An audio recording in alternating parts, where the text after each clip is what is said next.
News, सच जरूरी है। नमस्कार, दिन भर की तमाम बड़ी खबरों पे आपका स्वागत है। मैं हूँ आपके साथ सोनल। आज आपको ऐसे खबरों से रूबरू कराएंगे जो पॉलिटिक्स से सियासत के पन्नों पर एक नया इतिहास जोड़ते चलते हैं। यह खबर बुल्डाना से सामने आ रही है। वाड़ी ग्रामीण जलांब रोड पर उतर आए। पिछले 10 महीने से जलंब रोड का काम धीमी गति से चल रहा है। वाड़ी बस स्टैंड के सामने ग्रामीण सड़क पर उतर आए हैं और मांग कर रहे हैं कि इस सड़क का काम सही तरीके से और सरकार के नियमों के मुताबिक किया जाए। और अब ग्रामीणों की सहन शक्ति समाप्त हो गई है और कुछ लोग सांस की बीमारी, सर्दी खांसी से पीड़ित हो रहे हैं। इस सड़क को जल्द से जल्द शुरू किया जाना चाहिए। कहीं कहीं सड़क की चौड़ाई बहुत कम है तो कहीं कहीं सड़क की चौड़ाई अधिक है। इस संबंध में कई बार लोक निर्माण विभाग से पत्राचार के माध्यम से अनुरोध किया गया, लेकिन जवाब व्यर्थ गया। इसलिए आज वाड़ी के ग्रामीण सड़क पर उतर आए। स्थानीय ग्रामीणों ने मांग की है कि इस सड़क का काम होना चाहिए, जितनी जल्दी हो सके शुरू कर दिया जाए।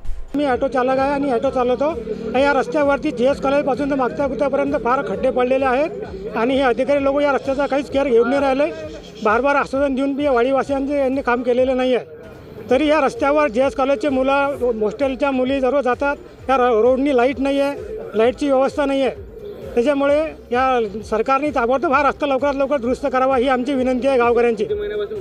हा रस्ता कमीत कमी 1 वर्ष झाले बंद आहे। या वाडी क्षेत्रामध्ये मागील 1 ते 1.5 वर्षापासून ह्या रस्त्याचे काम सुरू आहे आणि हे काम अशा प्रकारे सुरू आहे की एकदम संथ गतीने हे काम सुरू आहे।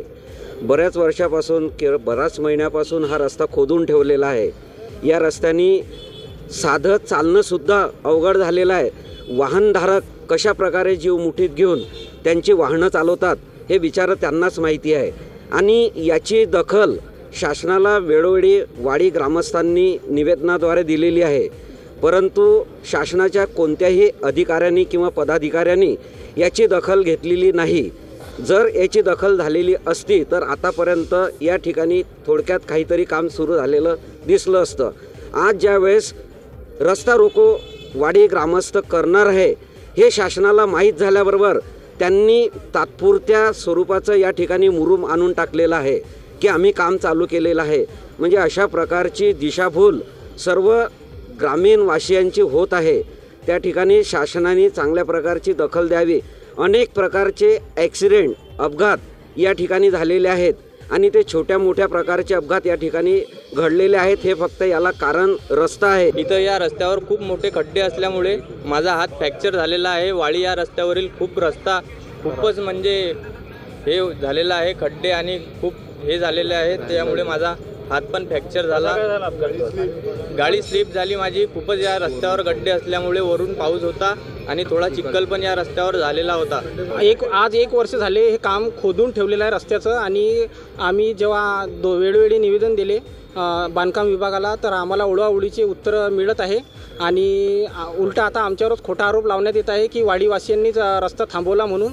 आणि खूप या रस्त्याचे इतके हाल झालेले आहेत की इथं रोज ट्युशनला जाणारे येणारे मुलं रोज पडतात, रोज लहान मोठे ॲक्सिडेंट होत राहतात आणि यांना आम्ही वेळोवेळी निवेदन देऊनही हे आमच्या कोणत्याच प्रकारे दखल घेत नाही आहे कार्याची। त्याच्यामुळे आता आम्ही याच्यापेक्षा उग्र स्वरूपाचं हे आंदोलन करणार आहे। हे आम्ही फक्त एक झलक दाखवली, याच्या पुढे आम्ही याच्यापेक्षा उग्र स्वरूपाचं आंदोलन करणार आहे लोकशाही मार्गाने। आमची मागणी अशी आहे की लवकरात लवकर एकदम अर्जंटमध्ये आम्हाला रोड पाहिजे, कारण की आता 1 वर्ष झाले आम्ही वाट पाहिली। आइए बढ़ते हैं अगली खबर की तरफ। यह खबर सोलापुर से सामने आ रही है। शहर वासियों के पानी के लिए शिवसेना आक्रामक। नगर निगम की सीढ़ियों पर सत्यनारायण की महापूजा।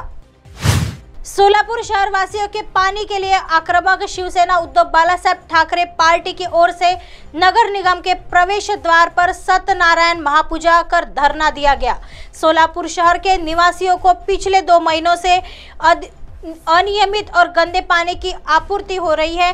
इससे नागरिक सहमे हुए हैं। स्मार्ट सिटी सूची में सोलापुर शहर के शामिल होने के बावजूद शहर वासियों को हर 4 से 5 दिनों में पानी की आपूर्ति हो रही है। शिवसेना उद्धव बालासाहेब ठाकरे पार्टी की ओर से नगर पालिका के कदमों पर सत्यनारायण महापूजा की गई। उन्होंने उम्मीद जताई कि नारायण महापूजा के बाद सुचारू जलापूर्ति होगी। इस सत्यनारायण महापूजा के बाद भी शिव सैनिकों ने चेतावनी दी है कि अगर प्रशासन होश में नहीं आया और जलापूर्ति सुचारू रूप से शुरू नहीं की तो प्रशासन की पूजा की जाएगी। गेल्या अनेक वर्षापासून शिवसेना पक्षाच्या वतीनं या महापालिकेवर आपण आंदोलन करत असतो। उजनी धरण 100% भरलेलं असून सुद्धा सोलापूर शहराला 6 दिवसाड पाणी येतं। ज्या भाजपवाल्यांनी 5 वर्ष सत्ता मागितली, महापालिकेत सत्ता केली आणि त्यांच्या जाहीरनाम्यात दिलं होतं की आम्ही एक दिवसाड पाणी देऊ, पण 6 दिवसाड पाणी दिलं नाही आणि वाईट म्हणजे त्यांनाच आंदोलन करायची पाळी आली। त्यामुळं या सोलापूर शहर कामगारांचं शहर आहे। सोलापूर शहरामध्ये हद्दवाढ भागामध्ये लोकांना तर कुठल्याही सुविधा मिळत नाहीत। स्मार्ट सिटीमध्ये प्रचंड भ्रष्टाचार आहे, आरोग्याचे प्रश्न आहेत, प्रचंड आरोग्याचे प्रश्न आहेत। ह्या सोलापूर शहर महापालिकेच्या वतीनं कुठल्याही सुविधा दिल्या जात नाहीत। म्हणून शिवसेना उद्धव बाळासाहेब ठाकरे पक्षाच्या वतीनं निष्क्रिय प्रशासन या महापालिका आयुक्त यांच्या विरोधात, या प्रशासनाच्या विरोधात शिवसेनेच्या वतीने सत्यनारायण पूजा घालून आम्ही या नागरिक समस्या मांडत आहोत। या जिल्ह्याचे पालकमंत्री विखे पाटील हे दर 5 वर्षाला पक्ष बदलत असतात, त्यामुळे कुठल्या पक्षाचं काम ते करतात हे कोणाला माहिती नाही। त्यामुळे ते आठवड्याला सहलीला आल्यासारखं सोलापूर दौऱ्यावर येत असतात आणि कुठलं तर किरकोळ वाळूचं काय तर किरकोळ कामं करून निघून जातात। त्यामुळे निष्क्रिय पालकमंत्री आणि निष्क्रिय महापालिका आयुक्त प्रशासनाचा उद्धव बाळासाहेब ठाकरे पक्षाच्या वतीनं आम्ही इथं निषेध करत आहोत आणि आंदोलन करत आहोत। आइए बढ़ते हैं अगली खबर की तरफ। राजनीति पर रिश्ता पड़ा भारी, जब अजित पवार की बगावत के बाद बोले थे शरद पवार, अब फर्क नहीं। भारतीय राजनीति में शरद पवार का बगावत से खास रिश्ता रहा है। राजनीतिक यात्रा में उन्होंने इंदिरा गांधी और सोनिया गांधी दोनों से बगावत की, लेकिन उन्होंने खुद नहीं सोचा होगा कि कोई उनका अपना बगावत कर देगा। बात यहाँ हम अजित पवार की कर रहे हैं, जो शरद पवार के भतीजे हैं। अजित पवार के बारे में कहा जाता है कि वो अपने पिता से भी अधिक कर स्नेह शरद पवार से किया करते थे और शरद पवार भी उनसे उतना ही स्नेह करते थे, लेकिन सियासी महत्वाकांक्षा में रिश्ता आड़े आया। अजित पवार को लगने लगा था कि शायद उन्हें सियासी और वनवास में भेजने की कवायद चल रही है। उन्हें मौके का इंतजार था और वो साल भी आया अजित पवार के बगावती सुर। 2019 महाराष्ट्र विधानसभा चुनाव के नतीजे के बाद शिवसेना और बीजेपी की कुर्सी को लेकर तनाव चरम पर था। एक दिन अल सुबह टीवी स्क्रीन पर हर किसी ने देखा कि गवर्नर हाउस में 2 लोगों को शपथ दिलाई जा रही है, जिसमें एक शख्स देवेंद्र फडणवीस और दूसरे अजित पवार था। अजित पवार के शपथ लेने का मतलब साफ था कि चाचा की पार्टी में अब फूट पड़ चुकी है। शरद पवार के लिए यह किसी बड़े घटनाक्रम से कम नहीं था। 1999 में जब विदेशी मूल के मुद्दे पर शरद पवार को कांग्रेस ने पार्टी से बाहर का रास्ता दिखाया तो उन्होंने एनसीपी का गठन किया था। 20 साल बाद 1999 में उनकी पार्टी एक बड़े संकट का सामना कर रही थी, जिसका सूत्रधार कोई और नहीं बल्कि उनका खुद का भतीजा था। लोग मुझे सांगती में खास जिक्र अपनी आत्मकथा में लोग माझे सांगती में वो जिक्र करते हैं कि जब उन्हें पता चला कि ऐसा कुछ हो गया तो वो हतप्रभ थे। मामला सिर्फ सियासी नहीं बल्कि पारिवारिक था। उनके सामने कई तरह की चुनौती थी। पार्टी को बचाए रखना, परिवार को बचाए रखना अहम जिम्मेदारी थी। उस हालत में अजित पवार के भाई श्रीनिवास को संदेशवाहक बना गया।